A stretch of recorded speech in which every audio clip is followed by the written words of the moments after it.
2.5. I'm just going to use regular paper because we're just going to be writing equations and not graphing them. It's not our goal this week. Our goal is writing equations of lines.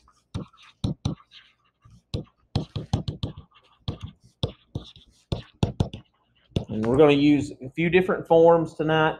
The first form that we're going to start with is point slope form.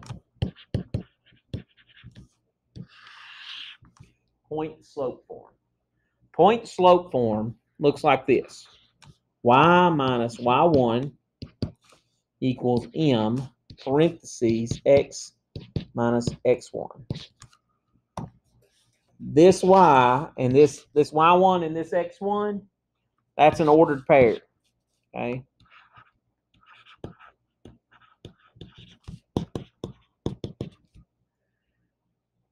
That m, what does it represent? That's your slope, just like it was earlier. Okay, that's slope. This y right here in the front, that's always going to be, that's the variable y. It's going to be there. This x in the front of the parentheses, it's going to be there. We're going to get numbers in the place of the x1 and the y1 and the slope. Okay. Point slope form is what this is called. Okay. Point slope form. All right. So let's look at an example and try to make it make sense. All right. Example A. Write the equation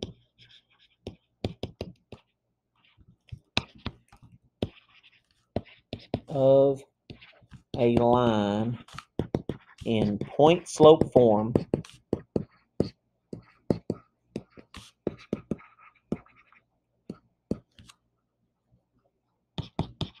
through, here's our ordered pair, -4, +1 with a slope of -3. Okay. This right here is x1. This is y1. The -3 is m. Those are the three things from our point slope form that we're going to fill in. Okay? X1, Y1, and M are the three things we're going to fill in for point slope form. So we start with Y minus Y1 equals M parentheses X minus X1. So X1 is -4. That's the X value from the ordered pair, always. Okay? So we're going to have X minus -4.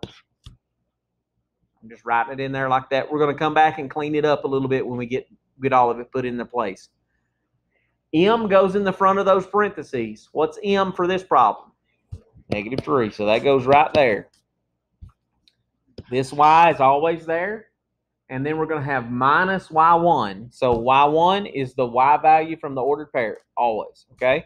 So -1. This has a double negative. It's always a minus sign right there. And then whatever the X value is. Here it's double negative. That's the part we're going to clean up. What does a double negative turn into? Positive. Okay, so we're going to change that for our final answer. We're going to come back and say, okay, Y minus 1 equals -3 parentheses X plus 4. We've cleaned that up some to get that point slope. Okay. Not too bad. That's writing it in point slope form. We're going to do some more of these.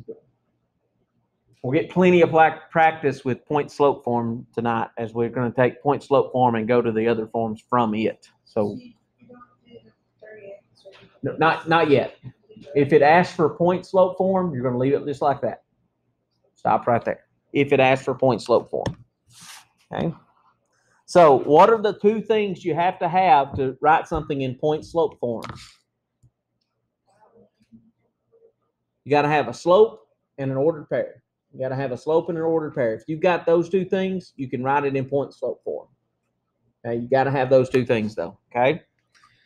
So example B, we're going to write the equation of a line in point slope form that goes through -3, 2, and 2, -4. Go back to that question. What two things do you need to write the equation of a line in point slope form? Ordered pair and a slope. What do we not have here? Slope. But we have how many ordered pairs? 2. Can we find slope from 2 ordered pairs? Yes. So that's the first thing we're going to find. So set up your slope. Which y value do you want to start with? Okay, 2 minus -4. So what x value do I have to start with? -3.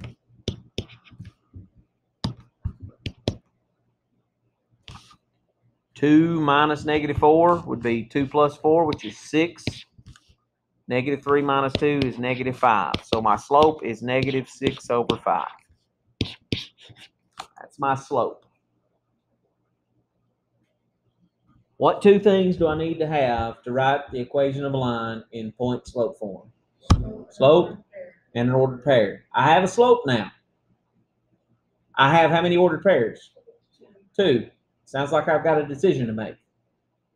I got to pick one. That's all I've got to do. Pick an ordered pair. Does it matter which one I pick? No. Hey, for point slope form, there are actually 2. If we've got 2 ordered pairs, there's 2 correct answers to them. Okay? You could use the point -3, 2. If you use that point, this is your x1, this is your y1.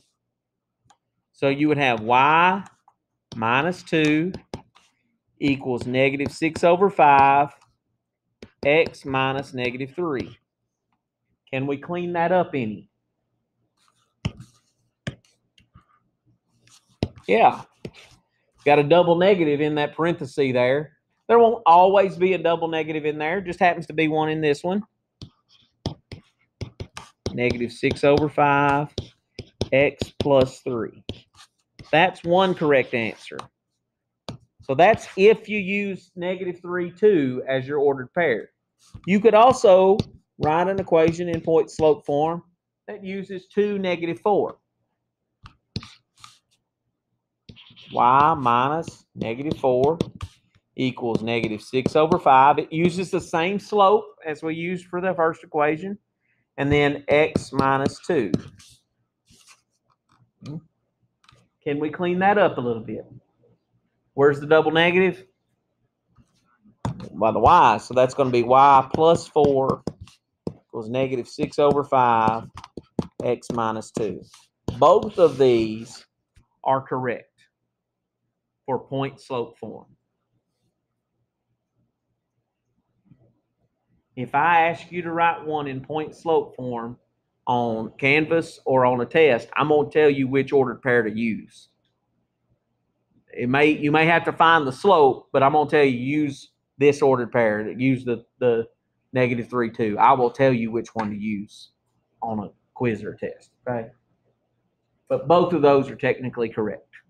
All right, let's look at the next form, which is kind of, doesn't that seem confusing that both of those are correct? To me, it does, because there's 2 answers to the same question. It usually doesn't happen. There's a better form. It's a form we're already familiar with.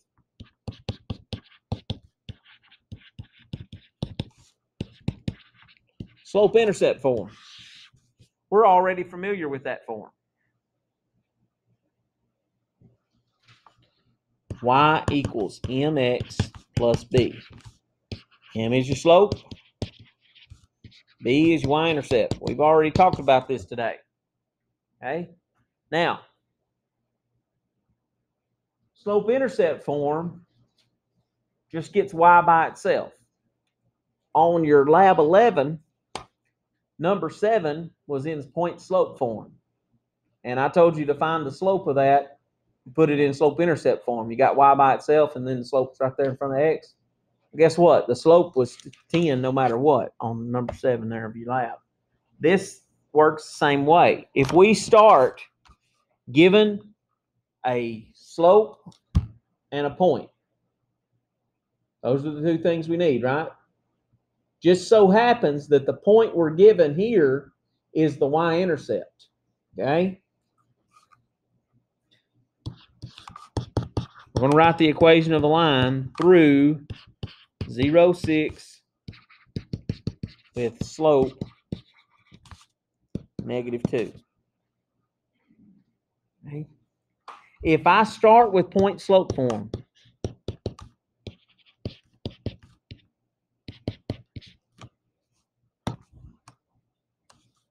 where does the 0 go?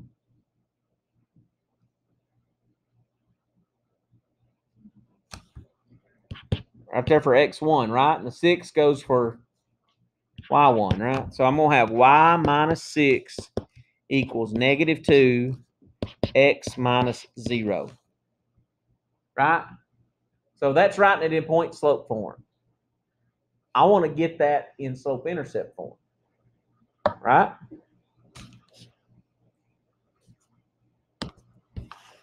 What's x minus 0? X. Anything minus 0 is still the same thing back. So that's -2x. And that's y minus 6. If I'm going for slope intercept form, what needs to be by itself? Y. How do I get y by itself here on this line? Add 6. Do I add 6 to the -2? Why not? They're not like terms. So I add +6 to the end. What do you know? There's my slope intercept form. Y by itself. But I started with what? Point slope form. Just so happened, because my y-intercept was 6, my ordered pair, where's 0, 6 live? The x value is 0, so it's on the y-axis. Technically, for this problem, we could have went straight from here to here. But that doesn't work every time. Because, example D,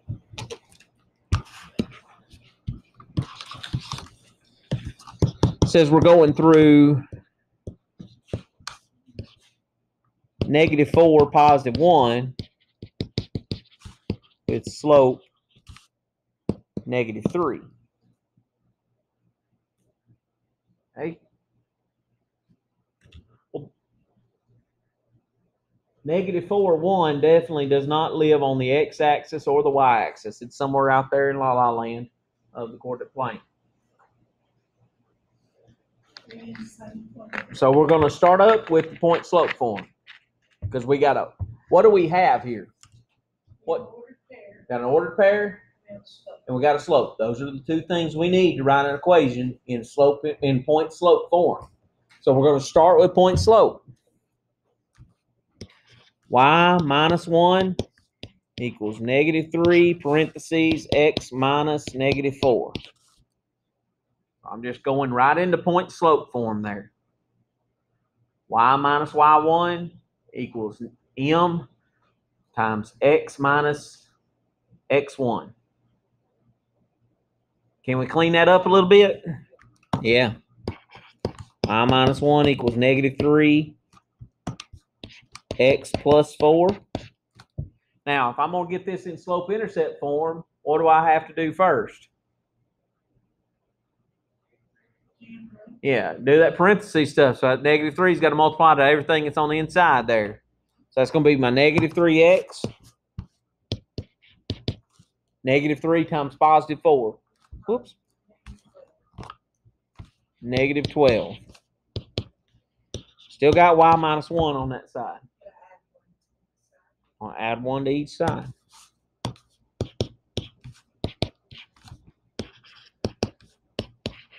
What's -12 plus 1? -11. Be -11. Is that slope-intercept form?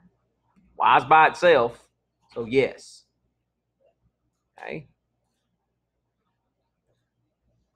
We got a point, we got a slope. Point-slope form. Take that and move it into slope-intercept form. Okay.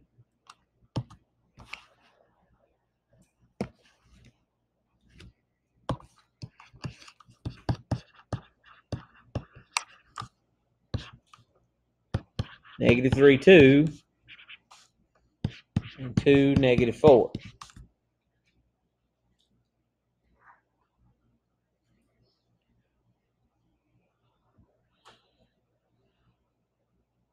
But better yet, let's make that -8. So we're through that y equals to -3x times 11. That's slope-intercept form. So that's as far as we need to go with that. If they ask for slope-intercept form, that's where you stop. What do we have? What are they giving us here? 2 ordered pairs. What do we need to write an equation of a line? Slope and a point and an ordered pair. What do we need? Slope. We got plenty of ordered pairs here. We just need the slope. So let's find the slope. -8 minus 2 over 2 minus -3. That'd be -10 over +5, which is -2, right?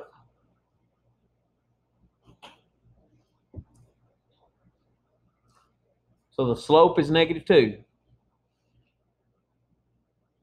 We want to write it in slope-intercept form.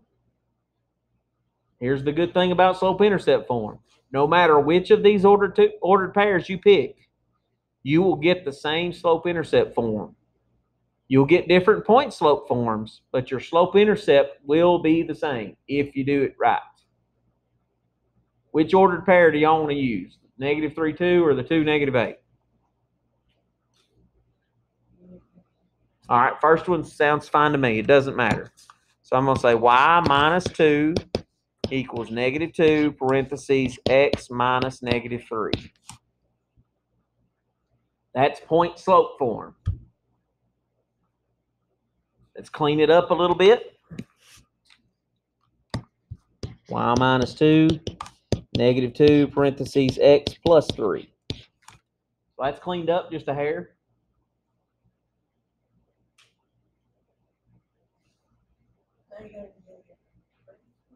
Now we do the parentheses part. Yeah, order of operations still takes the cake here. So -2 distributes to both of those pieces. So that's -2x minus 6. Then add the 2. Add it to the -6 there. So -2x minus 4.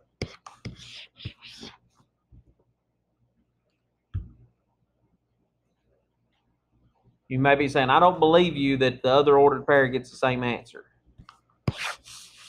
If I use the other ordered pair, I'd be using y minus -8 equals -2 x minus 2. If I did that work,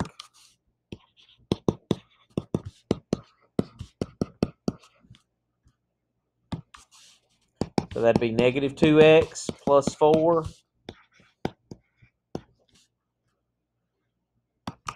And then I would subtract 8.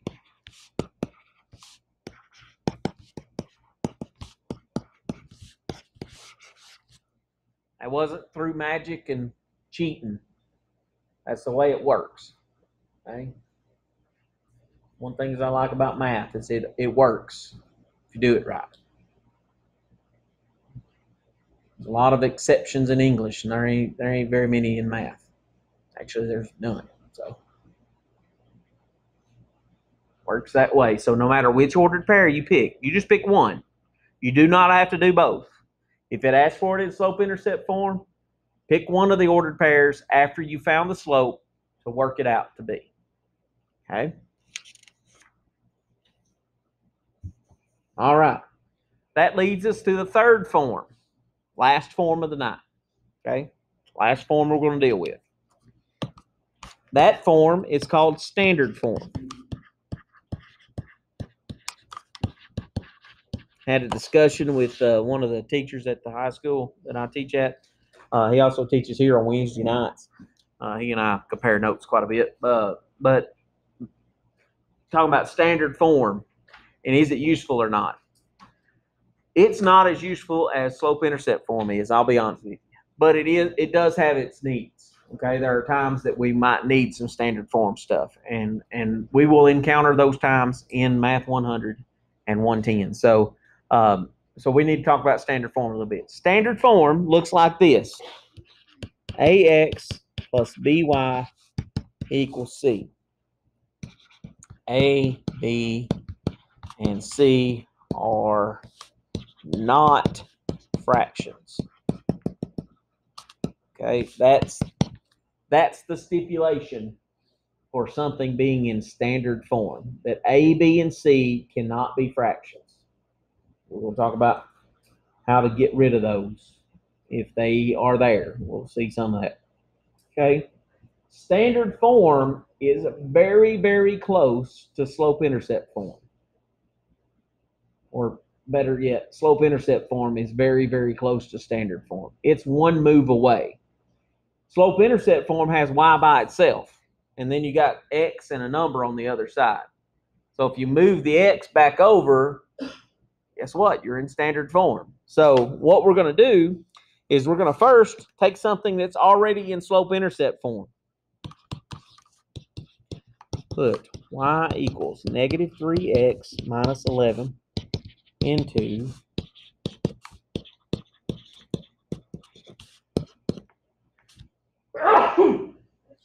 standard form. Okay. All right. So this is really, really easy. If you can get an equation in slope-intercept form, standard form is usually 1 or 2 steps away. Okay. We've got y equals negative 3x minus 11. Standard form has x and y on the same side. That's what you need to know. The difference in standard form and slope-intercept form and point slope form is that standard form has x and y on the same side. Okay? This one, we got y over here by itself. We got negative 3x and then minus 11. How can I take this negative 3x and get it over here? If I add 3x to both sides, it cancels it out on the right-hand side, and I get a positive 3x plus y is equal to negative 11. Guess what? That's standard form. Is that very hard? Does it get harder? Not much, but it does get a little bit harder. We'll see that in a second. That is standard form because we have x and y on the same side. Are there any fractions in that problem? No, so we're okay. That's the only rules. X and y got to be on the same side, no fractions. That fits those rules. That is standard form. Okay. Look at this one.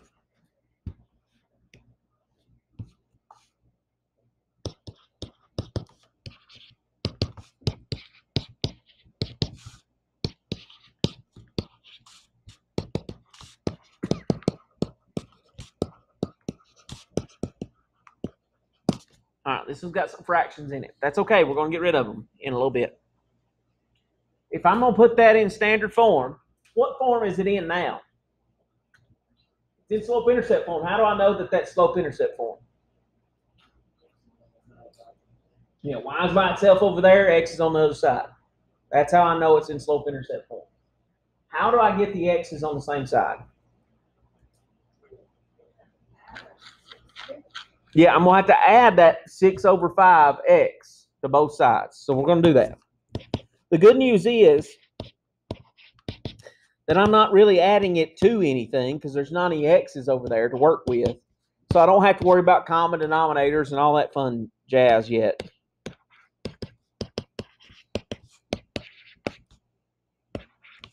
Now, just remember the rules for standard form are x and y got to be on the same side, no fractions. I got x and y on the same side. I don't have the no fractions part yet, okay? So how do you get rid of those fractions? Let's go back to think about denominators.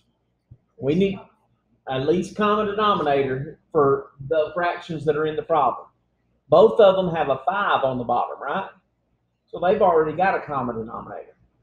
If I multiply everybody in the problem by that least common denominator, it will cancel out all the fractions.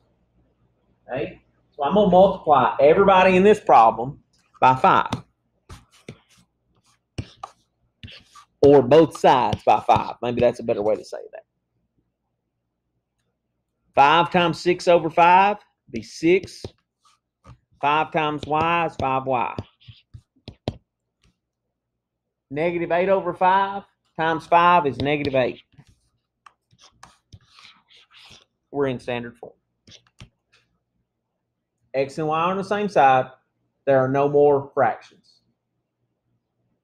We're going to do another one like this with a different number. Okay. All right. Let's look at example H. Let's say we had y equals 3/4 x plus 2/3.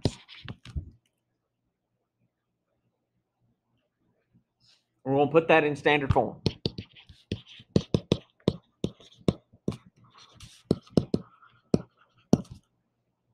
Okay. In slope-intercept form.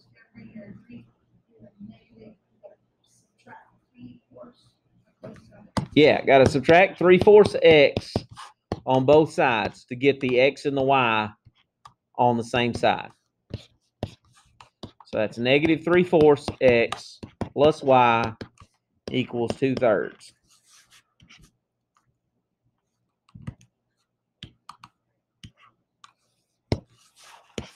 So we got x and y on the same side. That's the first rule for standard form. Second rule is we can't have fractions. We got fractions.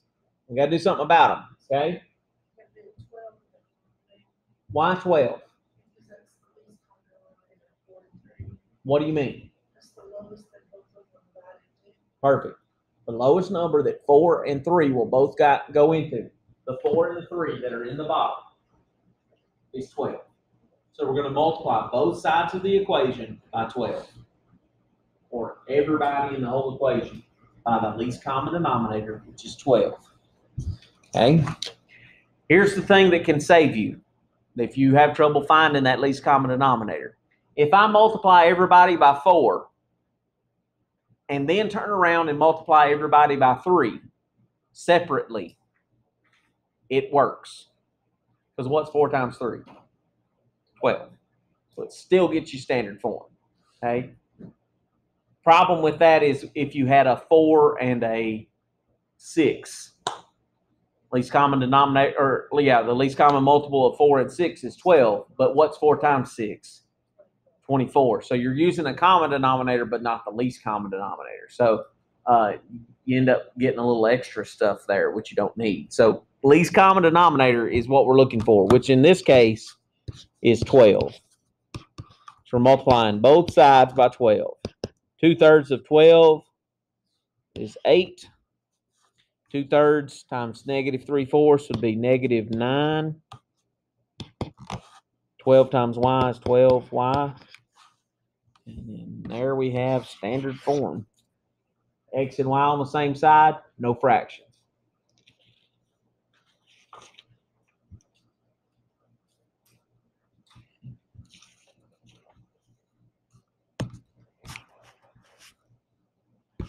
So far, everything's been given to us. We got the equation already.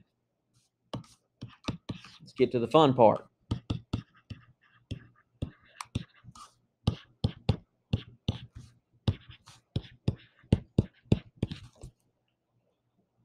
Uh-oh. Through 1, 1 and 2, 4. We want to write the equation in standard form. Where do I start? Got to get a slope. If we're going to write the equation of a line, slope is the big part. Got to have a slope and an ordered pair. We got two ordered pairs, so we need a slope. Okay, so let's find slope. 4 minus 1 over 2 minus 1. This one works out nice. It's 3. That's nice. We don't have a fraction for the slope.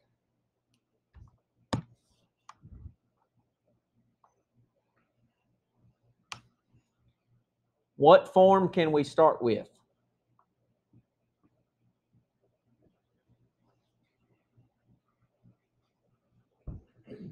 What do we have now? Can't go slope-intercept yet because we don't have the y-intercept. I got an ordered pair and a point, or a point and a slope, right? So that's point-slope form. I can start with y minus 1 equals 3 parentheses x minus 1. Or, what's the other point-slope equation?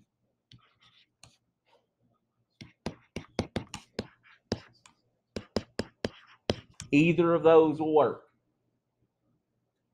I picked the 1, 1 because I couldn't screw it up. I could, 1 and 1 go in the right places. Okay. Either of those. That's point-slope form.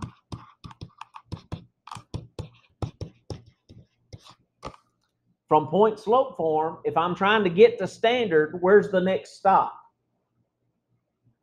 Where do I go next? Slope-intercept form. Every one of them we've done so far has had slope-intercept form to start with, and then we moved it into standard. If we can get this point-slope form into slope-intercept form, then we can move it into standard. Okay, so let's go to slope-intercept form.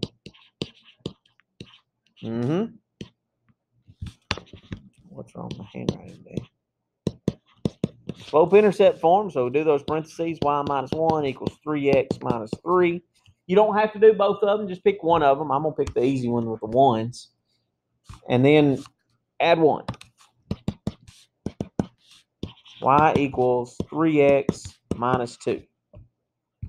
That's slope-intercept form. How do we get that into standard form? Yeah, move the x over to the left. So we have y equals 3x minus 2. How do we move it over there? Subtracting 3x. Negative 3x plus y equals negative 2. Does that meet all the requirements for standard form? X and y on the same side, no fractions. We're done. That uses all three forms to get there. We're going to get some more practice with that in a second too. Okay. So point-slope form, slope-intercept form, standard form. Got to be able to do those, okay? We're still going to use those as we do the next thing in this same section, okay? What can y'all tell me about parallel lines? What do we know about parallel lines? They run along with each other. Are they ever going to cross? No, parallel lines never cross, okay? What else do we know about parallel lines? So they never cross. Run alongside one another. That's what we said.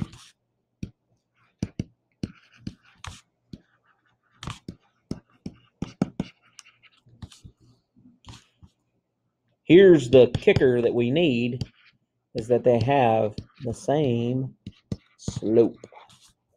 Parallel lines, in order to run alongside one another and never cross, they have to have the same slope. So if one is going up to and over 1, to be parallel to that, you've got to be going up to and over 1 the same way. Okay? Parallel lines have the same slope. That's the thing we're going to play off of here. Okay? That's what we're going to use. Okay? So if lines are parallel, they have the same slope. So when we go to do a problem like this,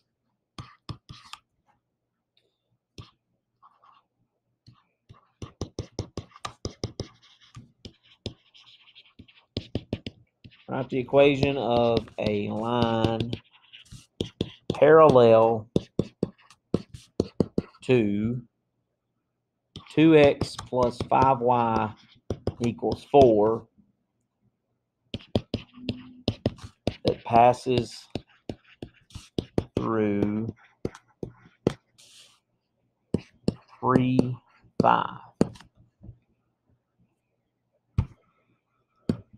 in all 3 forms. We'll practice all 3 forms of this. Which, if we were going for standard form, we'd need all 3 anyway. So that gets us a little bit more practice with all those forms. Okay? Now, we're going to play off the idea they're parallel, they have the same slope. So if it's parallel to 2x plus 5y equals 4, we need to get what off of that? The slope. Is it in a form I can get the slope off of? No.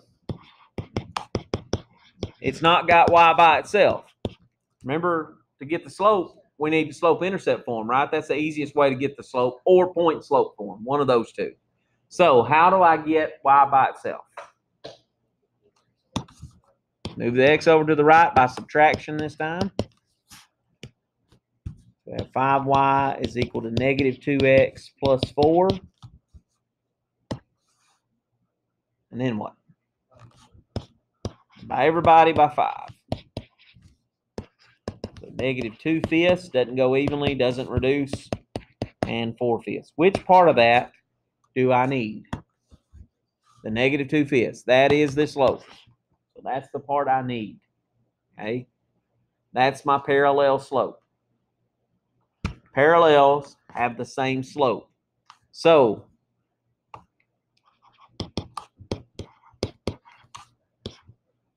and our ordered pair was 3, 5. We can take that and go to point slope form. Right? We got a slope, we got a point. That's the 2 things it takes to write an equation of a line in point slope form. So what's our point slope form for this problem?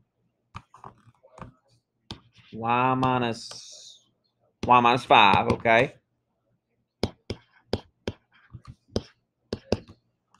Good job. Y minus y1, 5 is our y1. Our slope is negative 2/5. We got that from the other equation. And then x minus x1, x1 is 3. Okay. There's point slope form. 1 down, 2 to go.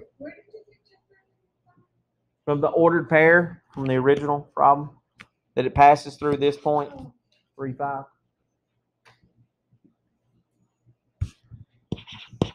Let's take that and get slope-intercept form.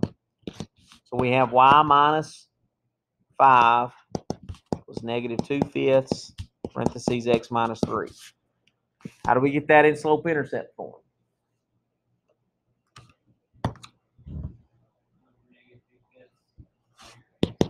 All right, so that's negative 2/5 x plus 6 over 5. So we got a fraction in there, a couple of them.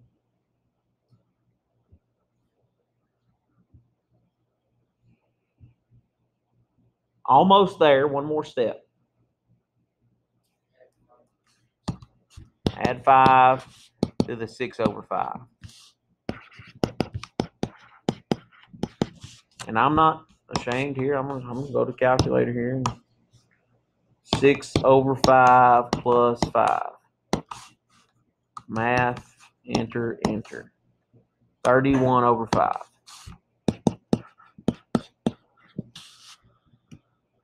Okay? There's slope-intercept form.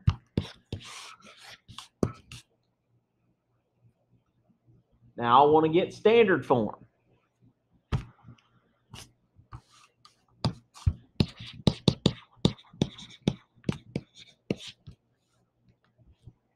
So y equals negative 2/5 x plus 31 over 5.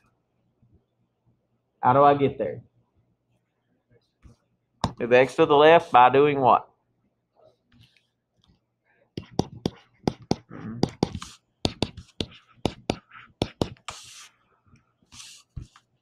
that's 2/5 x plus y equals 31/5. X and y on the same side, but I got fractions in there. What do I have to multiply by to get rid of them? 5 would be the least common denominator for these two fractions. So 5 on both sides. Works out nice. That's 2x plus 5y. 31.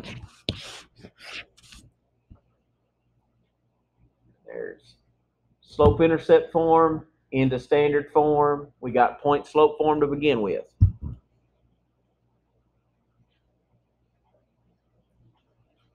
That gets you practice with all three of them, which is important. Okay. Parallel lines have the same what? Slope. Remember that. That is very important. When it says parallel, know that you're borrowing the slope from the other equation. And it's exactly the same. Okay. All right.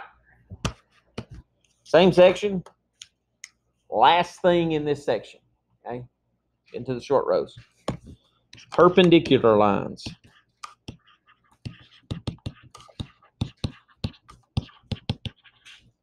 What do you know offhand about perpendicular lines? They will cross. And I'll use the word intersect. What do we know? Because they're perpendicular, they intersect at what angle? At a right angle.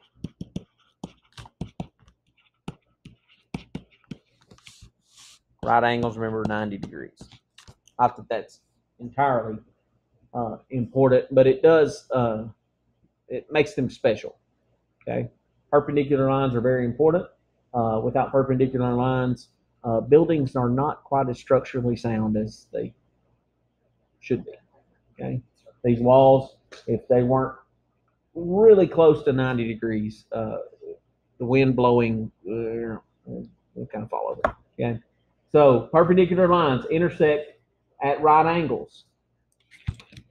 Since we were dealing with parallel lines having the same slope, I bet you there's some trick to slope with perpendicular lines. Does anybody happen to remember it from a previous math class? They don't have the same slope. That is correct. They are not the same. They are different in one special way. That special way is that the slopes are opposite reciprocals. Opposite reciprocals. What that means, and the way that I always tell people to remember it, is flip and change the sign. Flip and change. Flip and change. That's what makes it perpendicular. Flip the slope, change the sign. Parallel, leave it the same. Perpendicular, flip it over and change the sign. Opposite reciprocals. Okay. Let's look at an example.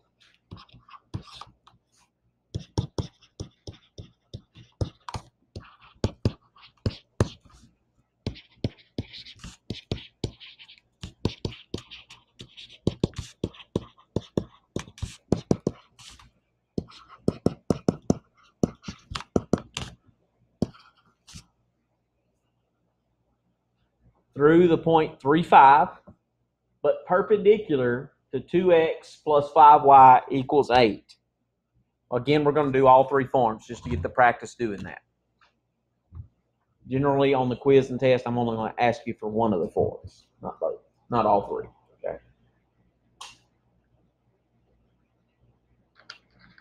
Okay. So, if I'm going to get the perpendicular slope, I need the original slope from that equation. How do I get the original slope from that equation?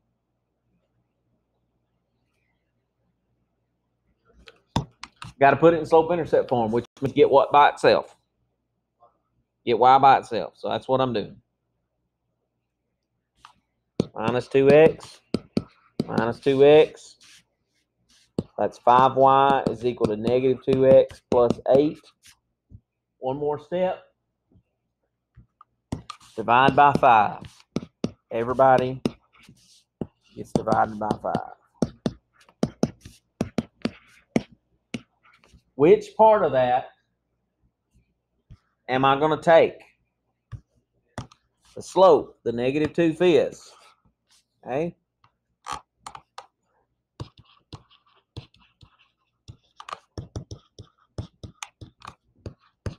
What's my perpendicular slope? Flip it and change the sign. 5 over 2. It was negative 2/5. I flip it over. That's 5 over 2. And I get rid of the negative. So it's positive 5 over 2. That's my new slope.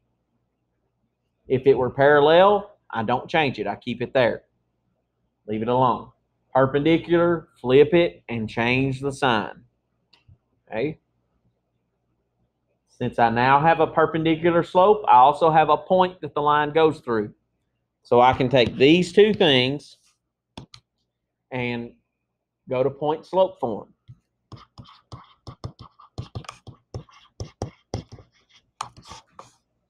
Y minus 5 is 5 over 2, x minus 3.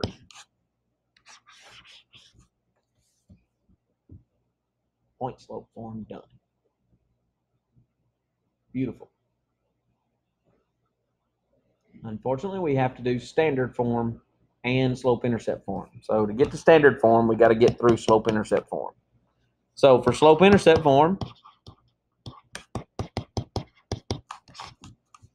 we're taking y minus 5 is equal to 5 over 2x minus 15 over 2.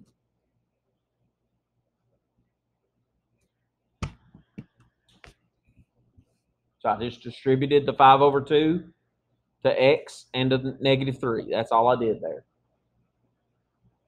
One more step gets it in slope-intercept form. Nope. Add 5. We're trying to get it in slope-intercept form.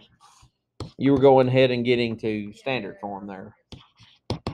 5 over 2x, and then negative 15 over 2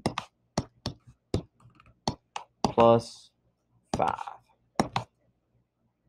Math, enter, enter. Negative 5 over 2. There is our slope-intercept form.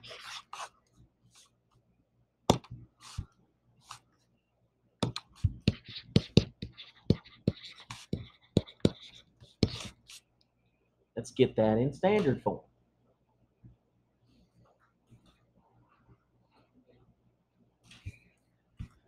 So move the 5 over 2 over.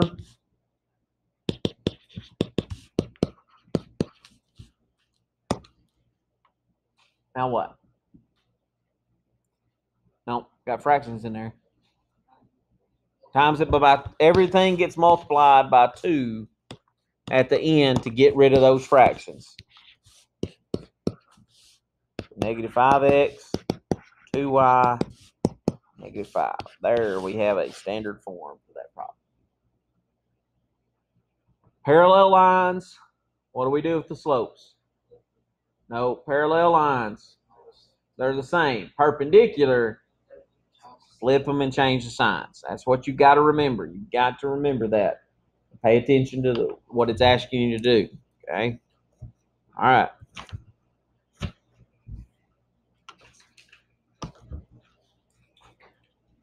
Last section of the night. 1, 2, 3, 4, 5 examples. You can handle that. We'll make it. All right. 1.7. This is the easier section. Definitely easier than what we've been doing. Okay? Definitely that I thought we'd end with something positive here. Solving inequalities. Solving inequalities. A lot like solving equations.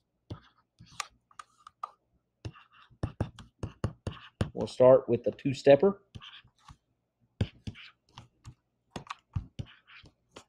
3x plus 7 is greater than 13. Rules are exactly the same as solving equations, except for if you have to multiply or divide by a negative. And then it just flips the symbol. Okay? So on this one, we're trying to get x by itself. That's the name of the game. It's still just like solving an equation. You get x by itself. That's your job. Okay? So what would be the first step to get x by itself here? Move the 7. So subtract 7 to the 13. There's 3x.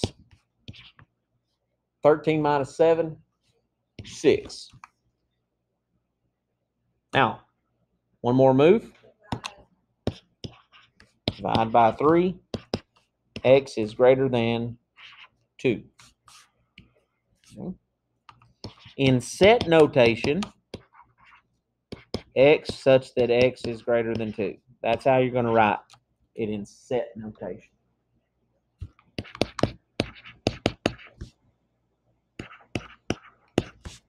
In interval notation, when we're going greater than 2, we use a parenthesis because we're not counting the 2. It's not included. If it's an equal to mark on it, then you put a bracket, square bracket. Remember those rules. So 2, and it's greater than 2, so we're going up toward positive infinity. So it's everything that's bigger than 2. That's what that says. We could also graph it on a number line.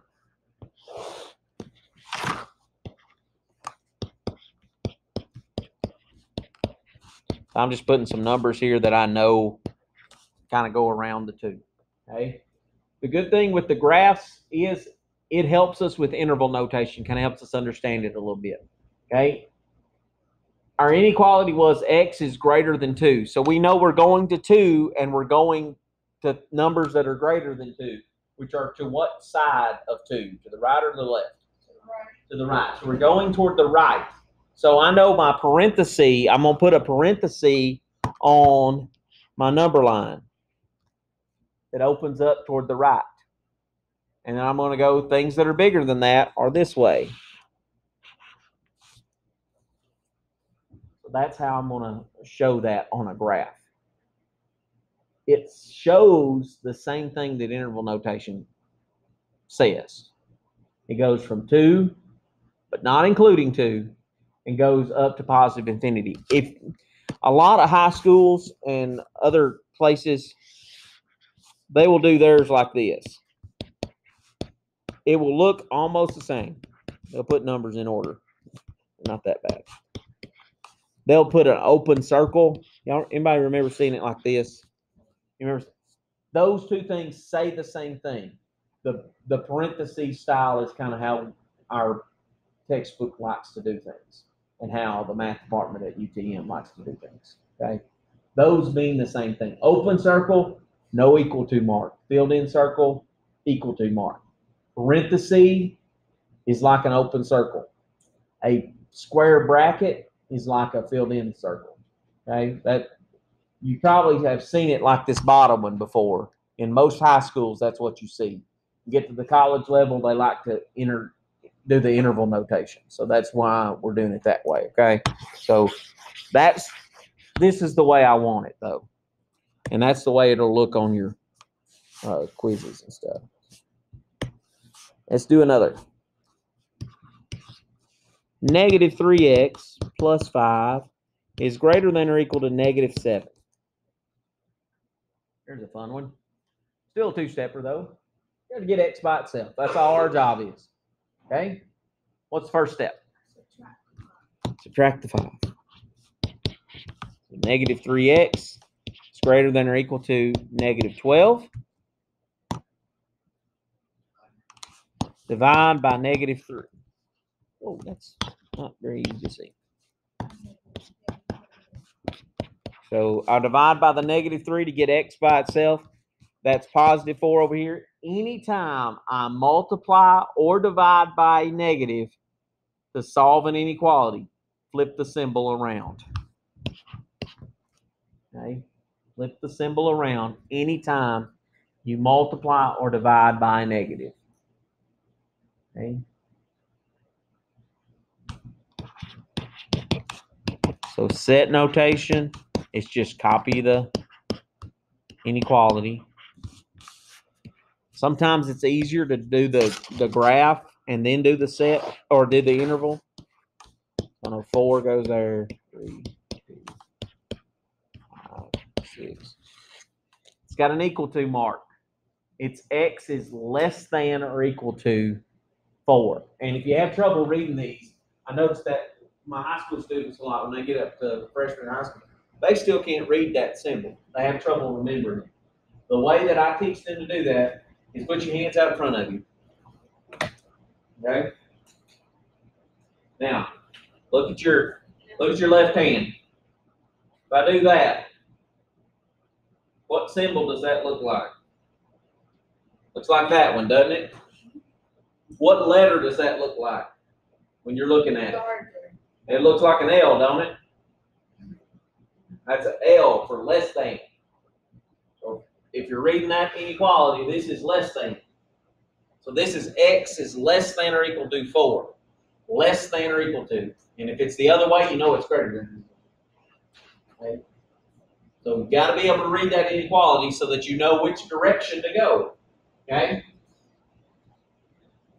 Less than or equal to -4. So that means my bracket that I'm going to put needs to open which direction? To the right or to the left?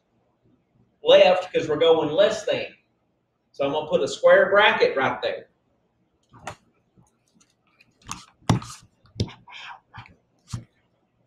On the 4. And then I'm going to go left because that's where the left is where the less than numbers are. So my interval notation would be -infinity up to 4 with a bracket on the 4. Always a parenthesis on the infinities. Bracket on the 4 this time because we got an equal to mark.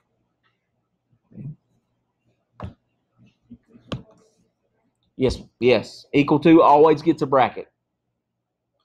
Always going to have a bracket on the equal to's. It is an equal to.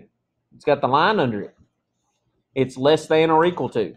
That's what that symbol says. Less than or equal to.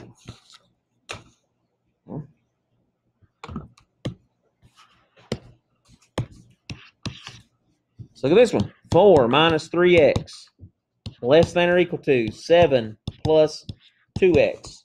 Oh, there's x in there everywhere.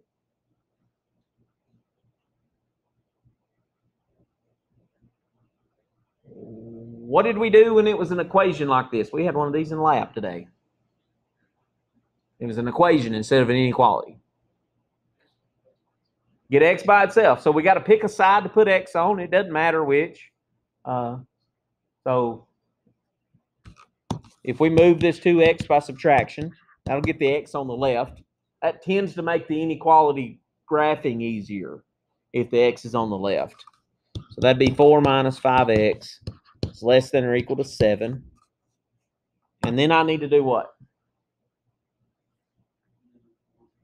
Move the 4. How do I move that 4? Subtract it. It's a positive 4. So I'm going to subtract 4. So that leaves me -5x is less than or equal to 3. Of what?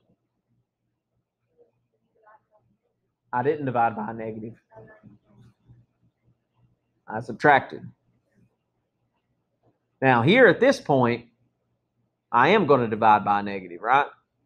Because I get x by itself. So I am going to divide by -5. And that will change that sign to -3/5. What will it do to my symbol? Flip her around. Multiply or divide by a negative. You're going to flip that symbol every time. Not necessarily. Because if you're multiplying and dividing, you don't always change signs. You change sides, but you don't change signs. That's why I never say that. Because you don't always change signs on this one. Or depending on what you're doing, do you change signs? All right. So we got x by itself. That says x is what to negative 3/5? Greater than or equal to. Okay? So that means our interval notation and our graph are going to have what on them? A bracket. All right, so we're set notation.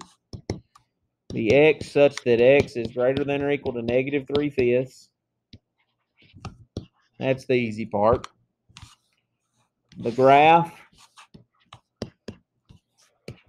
so negative 3/5. I'm going to show you how to do this. Negative 4/5, negative 1. There's negative 2/5, negative 1/5. I just changed the numerator and counted it the same way as I would a regular and just put it over 5. Okay. Now, I'm going x is greater than or equal to negative 3/5. Where are things greater than or equal to negative 3/5? To the right. Okay. So I'm going to have a bracket to the right. So our interval notation, bracket, negative 3/5, positive infinity.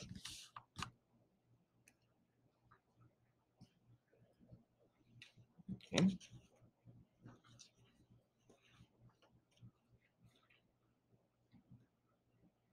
Easy enough.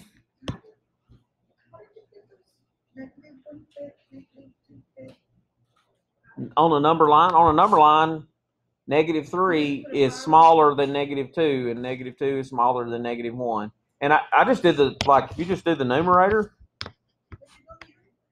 no, you don't. Not with negative numbers, you don't. It's negative numbers, not positive numbers. All right. And then the negative 1 is negative 5/5, and I just put that, made it negative 1. Okay. All right. A couple more. Oops. What are we on here? D.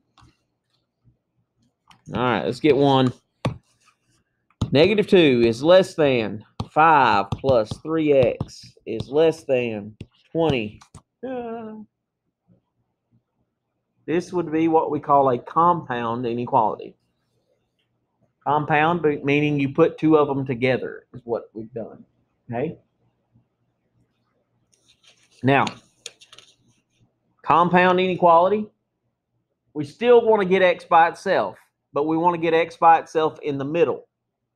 Okay. So there's really three sides to this problem. You got a middle, a left side, and a right side.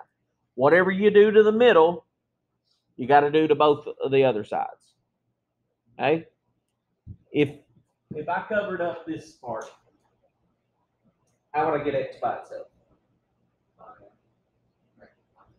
Yeah, subtracting 5. If I cover up this part, how do I get x by itself? Subtract 5 over here. If I do both of those at the same time, does x get closer to being by itself? Yes. Okay, so x is in the middle. We want to get x by itself in the middle. So we're going to move that 5 the same way on all sides. So we're going to subtract 5 from everywhere. That. This 5 cancels out in the middle. Negative 2 minus 5, negative 7.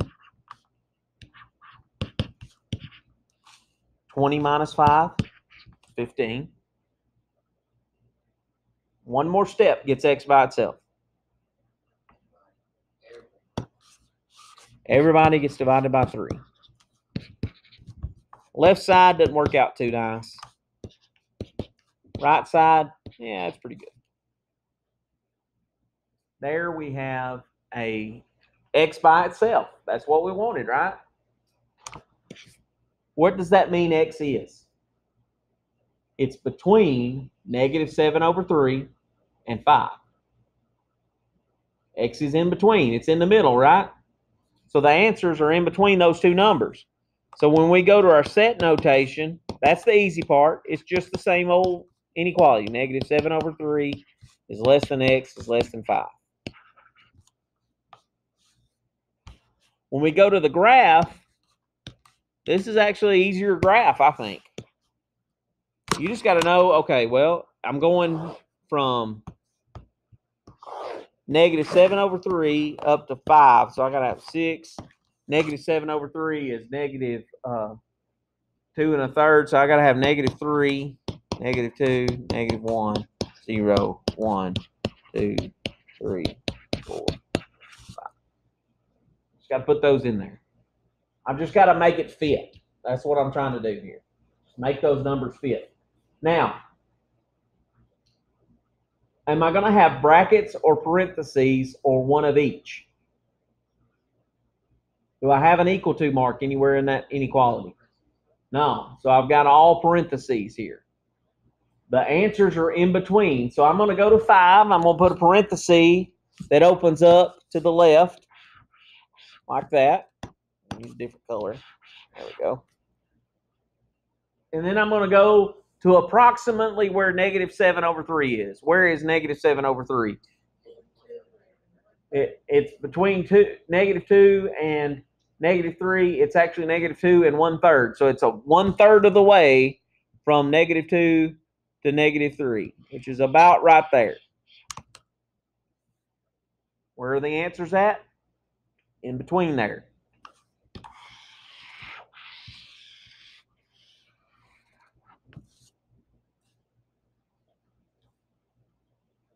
Interval notation is actually easier when it's like this. Negative 7 over 3, comma, 5. That means you're starting at negative 7 over 3, but not including that number, and going up to 5, not including 5. The answers are in between those two. Let's look at one last problem.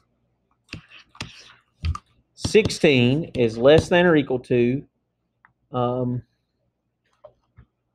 2x minus 4 is less than 18. 16 is less than or equal to 2x minus 4 is less than 18. Add 4 Where? to both sides. So add 4 in the middle, add 4 to 16, yeah, and add 4 to 18. Okay? Good job.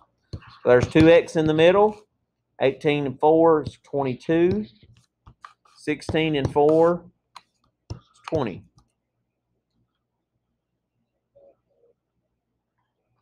Divide by 2. Where? Everywhere. Y'all know who Ray Stevens was? He was a comedic country singer.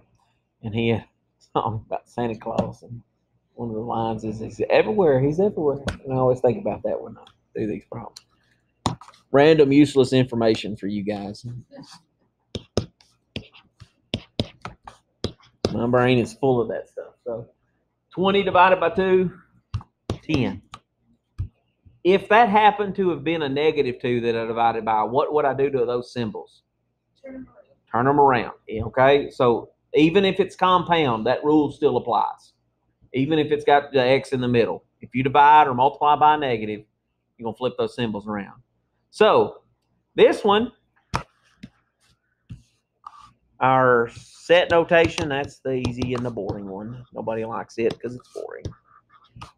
Well, maybe I don't like it because it's boring.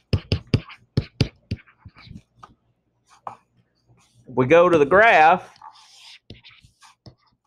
I got 9, 10, 11, 12, 13. What we're going to put on the 10? Opening toward the left or right? Going to the right. So bracket right there. What do we put on the 11? A parenthesis. Going back toward the 10, right? Answers are in between there. Interval notation. Bracket, 10, 11, parenthesis.